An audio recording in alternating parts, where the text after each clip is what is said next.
Boa noite, bem-vindos ao Democracia em Debate, um programa semanal com António Cunha. Bem-vindo, António. Mais uma semana e mais uns temas aqui para nós debatermos, temas democráticos. Trazes logo o plano de recuperação económico apresentado pelo António Costa e Silva. Portanto, este senhor foi a pessoa que o nosso Primeiro-Ministro pediu para que desse o seu parecer para este 20 do ano 2020 até 2030, se recupere a nível económico, e com isso passa por investimento. Sim. Também público. Mas estás satisfeito com esse plano ou nem por isso? Olá, Paulo, boa noite. Cumprimentar as pessoas lá em casa. Lá em casa, onde quer que estejam. Onde é que Estas plataformas são móveis. É verdade.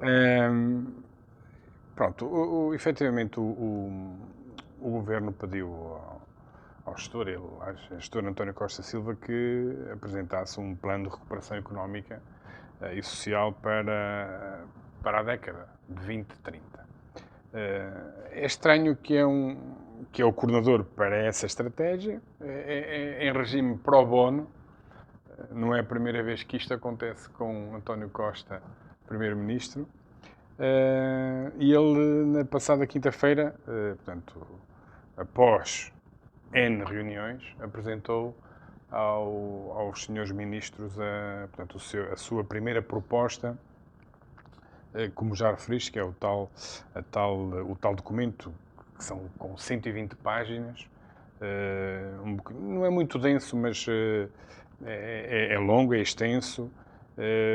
E aborda, digamos, setores, do ponto de vista de quem fez este plano, estruturantes para o país. E logo a começar, que a mim me assusta um pouco, que é de repente começa-se a falar no investimento do hidrogênio, o hidrogênio verde. Ouvi hoje tu já o entrevistaste, o José Melo Fernandes, Sim, do Observador. O diretor do Observador, a referir que eu não tinha estes números, mas ele referiu que um projeto desta natureza de investimento no hidrogênio, que com a expansão deste projeto, que provavelmente se gastará cerca de 7 mil milhões de euros. Bom, depois é um plano que também passa muito pelo reforço das redes do metropolitano do Porto e de Lisboa. Aeroporto na área metropolitana de Lisboa, pois claro, tinha que ser.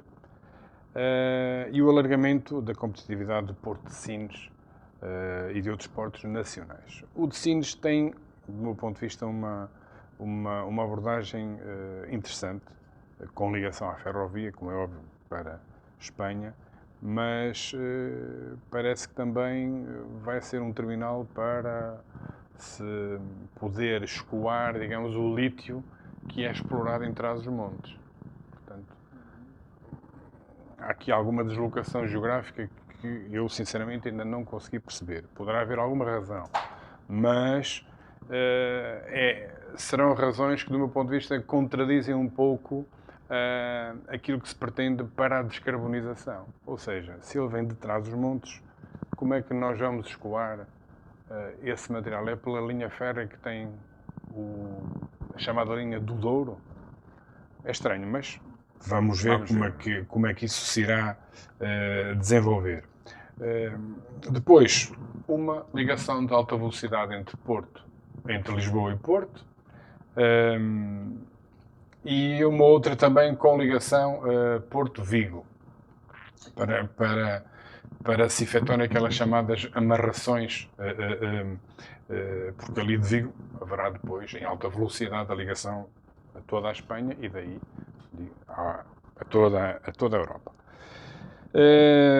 São as chamadas amarrações ibéricas. Bom, ou seja, nesse documento, as primeiras 58 páginas são feitas para se fazer uma espécie de radiografia do contexto económico nacional e internacional, do pós-pandemia, e deixa alguns avisos, como é óbvio. Depois, já falamos, sublinha-se muito a ferrovia, e há aqui uma questão que a mim também me preocupa, a mim e ao PSD, aqui é muito Estado neste plano.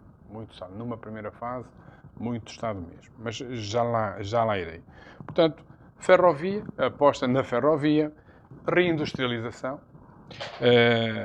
Eu não vejo a novidade nenhuma, António. Não, há algumas novidades. A situação do Porto de Sines, Há uns anos que se fala. O aeroporto de Lisboa, isto nem vamos comentar, porque é o normal. Pois, mas agora há financiamento. Mas vamos ver. A única coisa aí que me parece que realmente vai ser bastante útil, que é a linha de alta velocidade, se realmente for para a frente.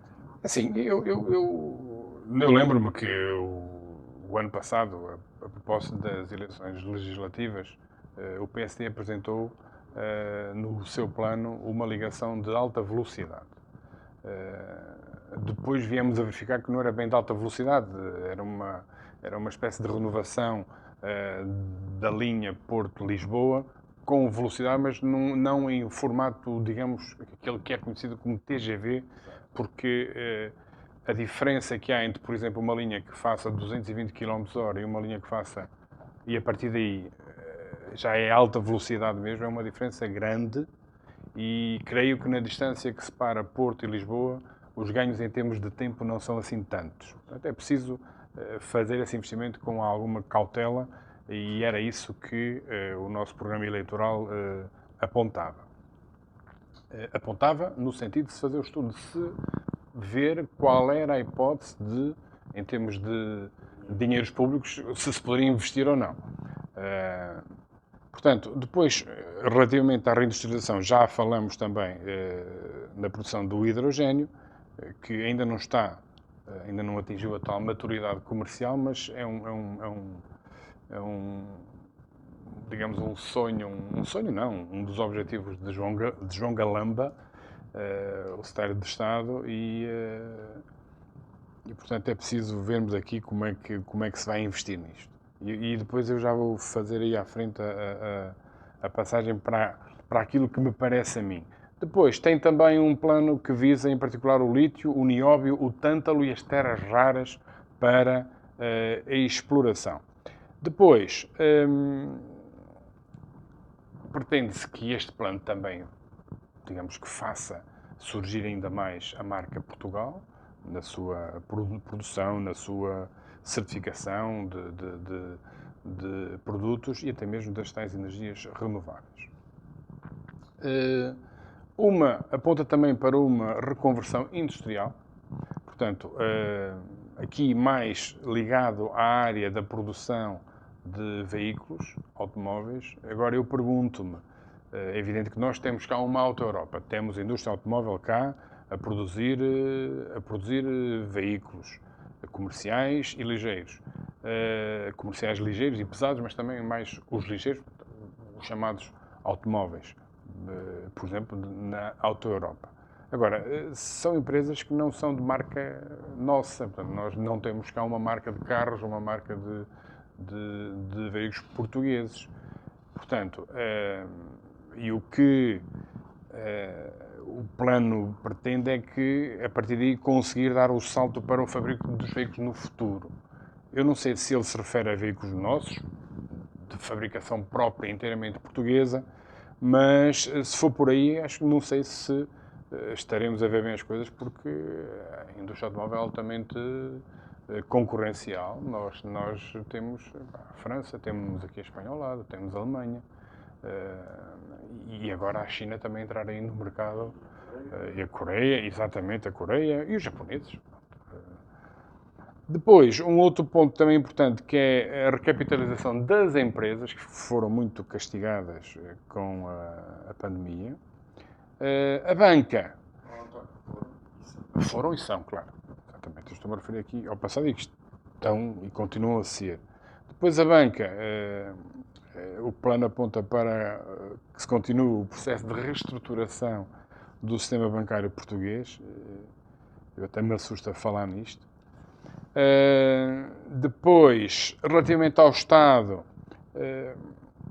é muito importante, dizem eles, que se admita, ou melhor, que admitir que se a administração pública continuar conforme está. Eles até usam o registro business as usual.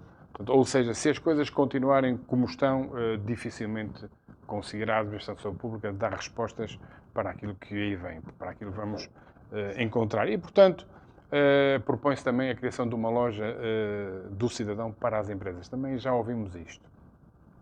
Turismo, obviamente, teve uma quebra assustadora da ordem dos 98%, 99%. Esperemos que agora comece a aquecer um bocadinho, mas estamos digamos que estamos a ser contrariados pelos números que diariamente vêm a público sobre o número de infectados. Portanto, propõe esse plano que se deve promover a captação e a atenção dos mercados para o nosso território, baseado nas valências que nós temos, o mar, a montanha, serra, campo, etc. Uma aposta no turismo de natureza, turismo de saúde, turismo cultural, turismo oceânico e por que não também, digo eu, termal. Depois, a chamada também transição energética, e aqui é que se fala um bocadinho no interior. Eu dá-me a ideia que este plano é um bocadinho de risco ao meio. De risco ao meio tal como está o país para o litoral. Vamos cá investir. Os grandes investimentos, os investimentos fortes são no litoral. E depois, bem, vamos lá dar aqui umas coisinhas para a floresta, enfim.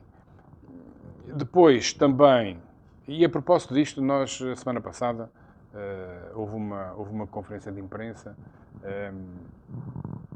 a propósito disto, a propósito da coesão territorial. O PSD acha que neste financiamento que vem de recuperação económica, que havia de haver uma parte substancial, ronda entre os 3, 4 mil milhões de euros, para ou até 5 mil milhões de euros, que fosse investido e apenas e só na coesão territorial, no interior. Vamos ver se o Governo opta por aí, mas a ver vamos. E dizer que foi uma conferência de imprensa que reuniu praticamente todos os líderes das distritais do PSD do país. Isto quer dizer que estava lá do Porto, Lisboa, Viana do Castelo, Viseu, Guarda, Évora. Portanto, isto quer dizer que para nós vemos o país como um todo. É evidente que onde há a grande maioria da população é no litoral e, portanto, achamos que o interior deve ter muita atenção porque dizia o Carlos Peixoto, que é deputado, é o presidente, era até sábado, o presidente da Distrital da Guarda, que para aqueles sítios agora só se ouvem sinos e cães. Já não se ouvem crianças e nós temos que olhar com muita atenção para isto. E também, daquilo que vi ali, posso estar aqui a cometer um erro, mas não creio ter visto uma aposta na natalidade. Não sei. Sinceramente, deixo isto aqui só como uma preocupação não confirmada. Não, eu tenho o documento, são 120 páginas, mas relativamente à saúde,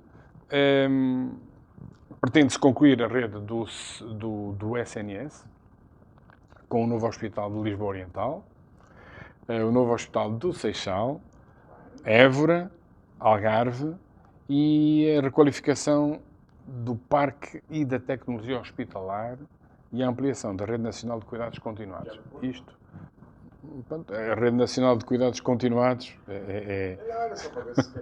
claro. Sim. Depois, aqui na parte do social, aí já se tentam implicar as autarquias. Eu não sei, mas já à frente já vou referir isso. Eu não sei quantas autarquias é que foram ouvidas para o gizar deste plano. Mas depois também uma medida que foi bastante falada durante o fim de semana, principalmente das redes sociais mais ligadas ao corpo docente, às escolas, que é um programa de rejuvenescimento do corpo docente, porque diz esse plano que é necessário investir num programa de reformas antecipadas, negociadas com os professores, não com obrigatoriedade, mas de adesão voluntária. É óbvio que o nosso corpo docente está bastante envelhecido e parece-me bem isto. Agora, isto foi, digamos, uma apresentação muito simples e rápida daquilo que é o plano como um todo. Agora, há aqui algumas coisas que eu gostaria também de referir, e aqui socorri-me também da análise que o professor Joaquim Miranda Sarmento fez. Ele é o nosso diretor executivo do CEN, portanto, o Conselho Estratégico Nacional. É efetivamente um documento com poucos números. Está muito bem elaborado, está muito bem escrito, mas números, quanto é que isto vai importar, quanto é que isto vai custar, não sabemos. Depois há alguma falta de sustentação empírica e não há definição de metas e objetivos. Isso parece-nos a nós que não está correto. E podiam também ter socorrido daquilo que o PSD já fez. E, portanto, muito pouca coisa se diz sobre a competitividade das empresas. Aliás, a atração do investimento estrangeiro também é tocada ao de leve, o sistema fiscal também muito tocado ao de leve. E para o setor bancário fala-se na recuperação, mas pouco ou nada se diz, porque é um setor que vai estar aí debaixo de fogo, com bastante pressão nos próximos anos.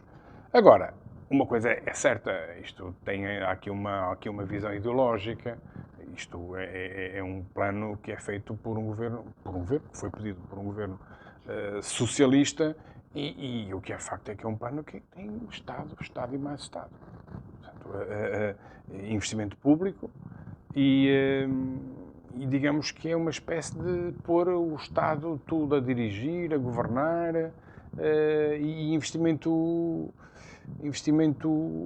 privado, pouco. Aliás, eles até dizem onde é que os nossos empresários hão de investir, quais são os nichos, os setores em que se devem investir. Depois, também,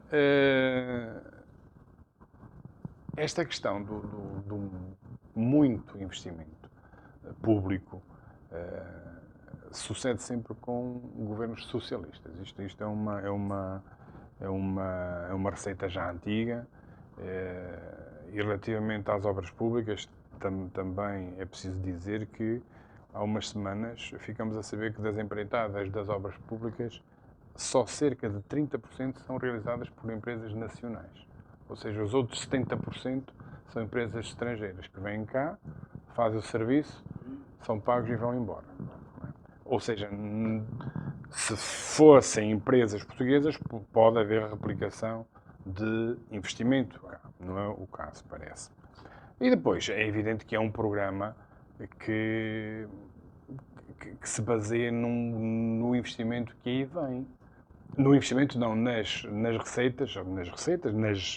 verbas que aí vêm, quer nos 15,5 mil milhões em subvenções, que é o que está planeado, quer nos 10,8 mil milhões em empréstimos de longo prazo e a baixo juro, ou também nos 24 mil milhões que se prevê que venham do quadro financeiro plurianual. Ou seja, são cerca de 50 mil milhões de euros que poderão vir. Agora, isto ainda não está decidido. Ainda falta haver. Agora, também é preciso que se diga aqui uma coisa. Nós, PSD, não trabalhamos assim. Deixa-me só dar-te aqui três exemplos. Portanto, o PSD, há muita gente que diz que não é oposição. nós temos feito uma oposição altamente responsável no que diz respeito à gestão desta crise pandémica. Isso aí não há dúvida nenhuma. Tivemos um sentido, o PSD, o Dr. Rui Rio teve um sentido de Estado que é muito raro na classe política a ver. E, portanto, o PSD, em abril, apresenta o programa de emergência, em abril, portanto, nós tínhamos entrado em estado de emergência em março, nós em abril apresentamos, digamos, foi o nosso contributo para quê? Crédito e liquidez para as empresas e rendimento para as famílias.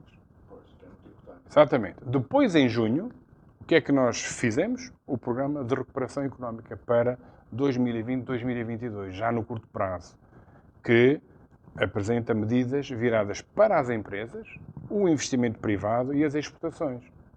E ainda os setores como a agricultura, mar, turismo, habitação e transportes e saúde. Portanto, agora, o programa estratégico que nós iremos, que será apresentado, vai ser apresentado depois de sabermos quanto é que o quadro financeiro plurianual, o 2030, irá trazer para Portugal e quanto é que a tal bazuca, os tais 15,5 mais 10,8 milhões de euros, poderão ser ou não, no próximo sábado, creio que há a reunião da Comissão Europeia, portanto, dos chefes de Estado da União Europeia, para decidirem. É evidente que, e aqui é preciso dizer, António Costa, Primeiro-Ministro, está a fazer um trabalho digamos, de formiguinha, por estar a contactar os vários líderes europeus no sentido digamos, de os movimentar no sentido de dar muita atenção àquilo que é necessário fazer em termos de investimento. E, portanto, aí acho que sim. Relativamente ao plano, também é evidente que não é tudo mal, é evidente que não. Há planos consensuais com os quais nós também concordamos. Desde logo a aposta na ferrovia, depois a aposta no mar. Também a transição digital, que é essencial, e aqui para o interior. Aqui é naquela reunião naquela conferência de imprensa que te falei, falávamos também na aposta do 5G. A aposta do 5G, porquê? Porque a aposta do 5G, com a evolução em termos de velocidade que está, aquilo é quase uma espécie de fibra óptica. Agora, houve um presidente de uma distrital que disse: mas nós, em alguns sítios, nem 3G, nem LTF temos, quanto mais agora o 5G. Pois é preciso investir. É preciso investir e essas coisas não ficam baratas, mas é algo que dá dinheiro. É um serviço que, ao ser usado, gera receita para a empresa que investe. E depois, aqui dar-te uma pequena nota que Joaquim Miranda Sarmento, como eu já referi ao Presidente da Comissão Executiva do Conselho Estratégico Nacional do PSD, publicou um artigo no ECO chamado Um Plano para Mais Estado. E, portanto, ele começa por fazer uma série de considerações válidas, porque é uma pessoa que sabe daquilo que está a falar, sem dúvida alguma, mas também dá aqui uma nota que eu tenho que partilhar com os nossos telespectadores, que é o seguinte. Portanto, nós estamos a fazer um plano para 10 anos que foi encomendado pro bono para uma pessoa. Ele diz isto, vai dar 2 exemplos. O primeiro é o governo do presidente Macron, francês. Ele entregou esse plano a quem? A um grupo alargado de especialistas de diferentes valências e perfis. Não colocou isto é importante demais para ser colocado apenas, pelo menos não vimos qual é a sua equipa. Não tenho conhecimento. Repara uma coisa, e nessa equipa, nesse grupo alargado de especialistas que o presidente Macron, digamos, contratou, entre aspas, temos um Jean Tirole, que é Nobel da Economia em 2014, temos um Olivier Blanchard, ex-economista-chefe do FMI, E, portanto, têm um grupo com bastante prestígio e com diferentes valências que pode criar e certamente irá criar sinergias muito interessantes. O segundo exemplo é nosso. Ou seja, o PSD, o Programa de Recuperação Económica que o PSD apresentou no início de junho, aquele que eu referi há pouco, nós temos lá uma cloud de 24 pessoas, que são desde economistas, gestores, empresários, professores, juristas, engenheiros médicos, etc, etc, etc. Portanto, não se consegue perceber como é que um plano desta dimensão, que pretende a recuperação do país após uma crise tremenda que ainda está aí a dar os primeiros passos, mas que já se sente, como é que se põe tudo nas mãos de uma pessoa ainda por cima, pro bono? Eu não tenho nada contra o pro bono, mas acho que há coisas que devem ser feitas com profissionalismo, com rigor. Não estou a dizer que não seja com rigor, mas que não esteja feito com rigor. Nem ponho isso em causa, até porque o senhor é uma pessoa bem conceituada, é um gestor que tem nome na praça. Agora, é uma pessoa. Acho que precisamos de mais. E aqui também digo com toda a sinceridade, os vários poderes deviam estar implicados nisto. As autarquias têm que estar implicadas nisto. As autarquias têm que ser ouvidas nisto. São próximos. Isto é evidente. Portanto, ninguém melhor do que eles. Isto com todo o respeito pelos poderes da República, pela Assembleia da República, não está em causa. Mas ninguém melhor do que os poderes locais, do que os presidentes de Câmara, do que os seus vereadores, do que os presidentes de junta, saibam aquilo que nos seus territórios é mais essencial. Porque, quer dizer, quando de um determinado sítio, quando de Lisboa começamos a dizer, olha, vai ser assim e assim, agarra-se na caneta e... Sabemos que a experiência passada... É evidente, corremos o risco de as coisas se centrarem ali num cluster do litoral e depois temos um interior completamente à míngua. Não é? E pronto, e agora acho que já falei demais sobre este assunto. É um assunto muito delicado, António. É muito importante. É muito Estão à importante. espera e estão atentos a isso. E nós, a nossa economia vai precisar disto de pão para a boca. Ali também há algures, há pouco, que este ato temporal entre a necessidade que as empresas vão ter e que as pessoas vão ter e a primeira remessa que virá desses dinheiros do plano de recuperação, isto pode causar complicações. E deixa-me só dar-te aqui uma nota para fechar. Na terça-feira passada tive a oportunidade de colocar algumas questões ao embaixador alemão, uma vez que quem está a presidir agora a União Europeia é a Alemanha e ele foi à quarta comissão, portanto à Comissão dos Assuntos Europeus, a responder às questões dos deputados. E eu perguntei-lhe se não houver um acordo para esta bazuca, este montante de dinheiro para a recuperação europeia, se havia um plano de contingência. E ele respondeu-me tão simples quanto isto. Quando temos uma arma apontada ao peito, não há plano de contingência. Ou seja, eu quero crer que isto vai ter que avançar e rapidamente. Muito bem, António, muito bom tema. Agora, vamos passar aqui brevemente por umas notas e eu queria trazer aqui um que é o ataque ao site, ao portal. Avançaste mas não há problema. Não. Depois a parte da Covid, não é? Muito bem. Pronto. Esta parte aqui acho que é interessante. É verdade, é interessante, quer dizer, eu estou-me a rir, mas isto não tem piada nenhuma. Portanto, o que é que aconteceu? Aconteceu que há um portal de matrículas que já está construído, um portal informático, em que as pessoas podem matricular os seus filhos e filhas a partir de casa. O que é que acontece? É um portal que já tem alguns anos e o Governo decidiu que este ano iria abrir a todos os anos de escolaridade. E, portanto, as pessoas teriam que ser elas próprias a inscrever, a matricular. Eu acho estranho porque, quer dizer, a matrícula faz-se apenas uma vez. É no primeiro ano, é no quinto ano, é no sétimo ano e depois no 10º ano.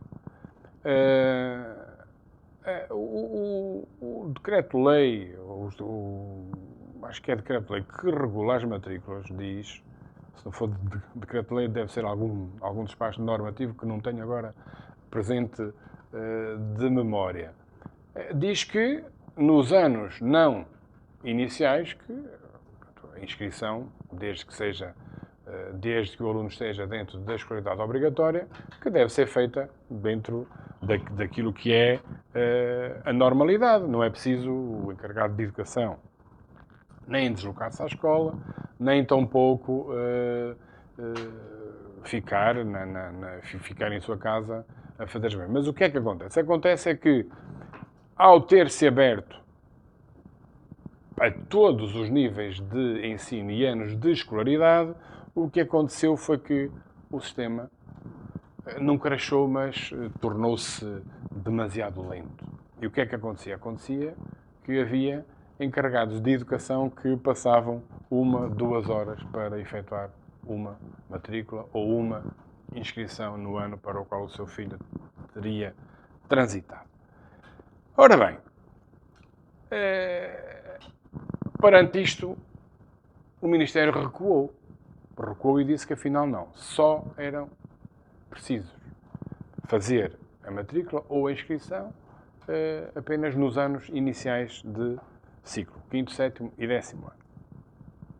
Tudo o resto se processará de forma automática, a não ser que o encarregado de educação pretenda transferir o seu educando para uma outra escola.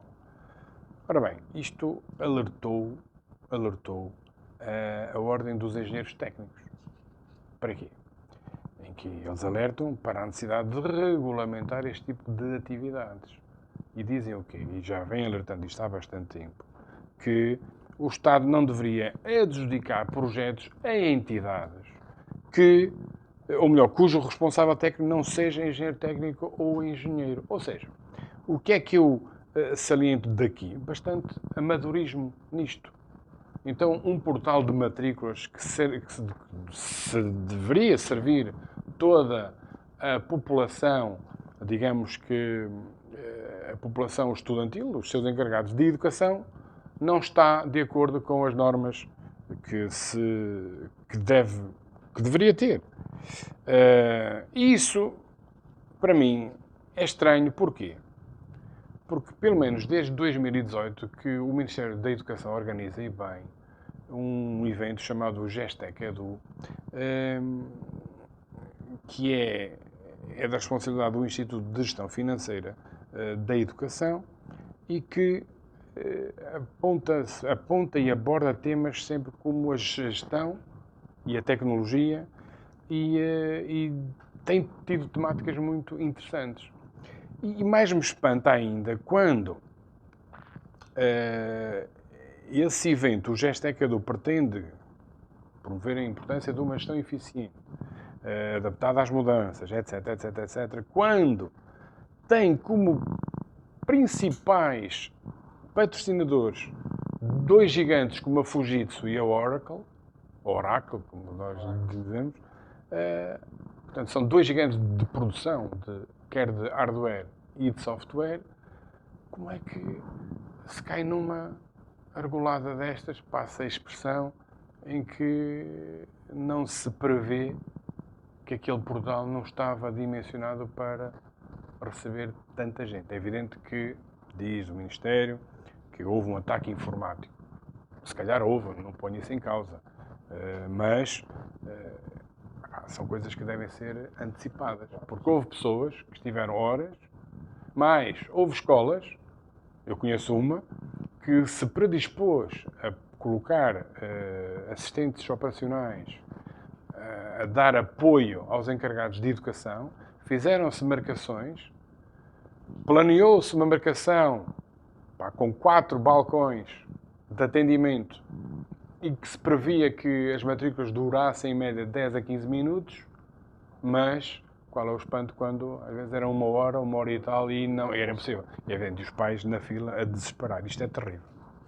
Não temos pouco tempo, mas vamos passar então por... Também é rápido, esta aqui é rápida. Tudo isso, e vamos começar por... Quer dizer, ainda temos 15 países que nos restringem a entrada. É verdade. Qual 8 são da União Europeia, 7 são fora da União Europeia. Isto é preocupante para o turismo. Ora bem, são 15 países e, efetivamente, e como vem, eu acho que trouxe este assunto aqui porque vem férias, há pessoas que querem ir passar férias fora, legitimamente, mas dizer que os portugueses têm restrições para entrar em 15 países. Como disseste, há 8 onde os portugueses não podem entrar e há 7 onde enfrentam limitações para entrar. Áustria, Chipre, Dinamarca, Eslováquia, Finlândia, Letónia, Lituânia e a Roménia são os destinos para onde os portugueses, por enquanto, não podem viajar. Depois, já autorizados, mas com algum tipo de restrição e com quarentena obrigatória, ou mesmo impossibilidade de viajar a partir de Lisboa, e Val do Tejo, temos então a Bélgica, a Bulgária, a Eslovénia, a Estónia, Malta, a Holanda e agora também a Hungria. Portanto, isto é, digamos, o resultado do nosso mau desconfinamento. Depois, queres falar também da situação dos deputados do PSD que apresentam uma proposta, Sim. que querem que as reuniões do Internet sejam 15 em 15 dias e transmitidas pela televisão do Parlamento. Exatamente. Que é o canal. Exatamente, isso mesmo. Portanto, nós...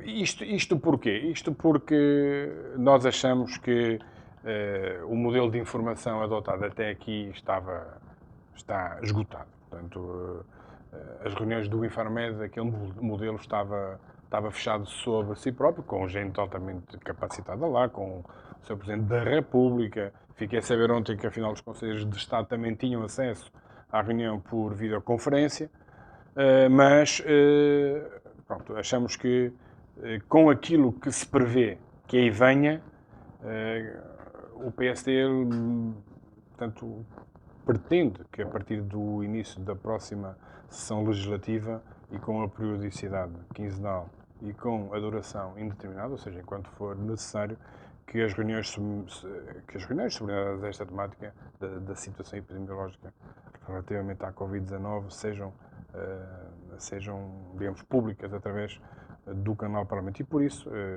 demos entrada num requerimento porque é necessário adotar uma outra postura numa nova fase que aí vem e com um outro modelo. Portanto, isto até porque para defender um pouco aquilo que é a função parlamentar na defesa da saúde pública. E o que é que se prevê? Também já foi notícia que a partir de outubro, com a abertura das aulas presenciais, que o número de infectados possa surgir. E não são só as escolas, são os transportes públicos, os miúdos andam para trás e para a frente de transporte público e depois temos que estar preparados para evitar aquilo que pode ser uma tempestade perfeita, ou seja, Covid-19 mais gripe sazonal. Pois. E, portanto, nós temos que estar atentos a isto e temos que estar preparados para o pior. Para o pior? É o que diz Exatamente. o Presidente da Organização Mundial de Saúde. O pior. É muito estranho, mas para já é o que nós temos, que é o que é mais real. Infelizmente assim é. António, muito obrigado. Voltamos para a semana com mais um debate. E eu também aproveito para dizer aos seus espectadores, se quiserem colocar a sua questão, a sua dúvida ao seu deputado, António Cunha, com certeza que terá muito gosto. Basta enviar para o geral@novocanal.pt com o assunto Democracia em Debate e deixe a sua questão ou a sua ideia e com certeza que haverá ser debatido com democracia aqui nesta mesa. Quanto a mim, já sabe, pode ver e rever o Democracia em Debate e outros programas em novocanal.pt ou então na sua rede social favorita. Boa noite.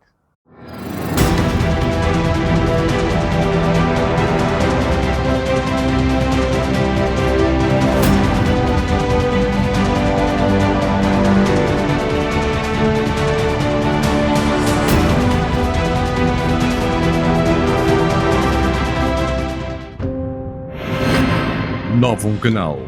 Sempre Novum, sempre seu.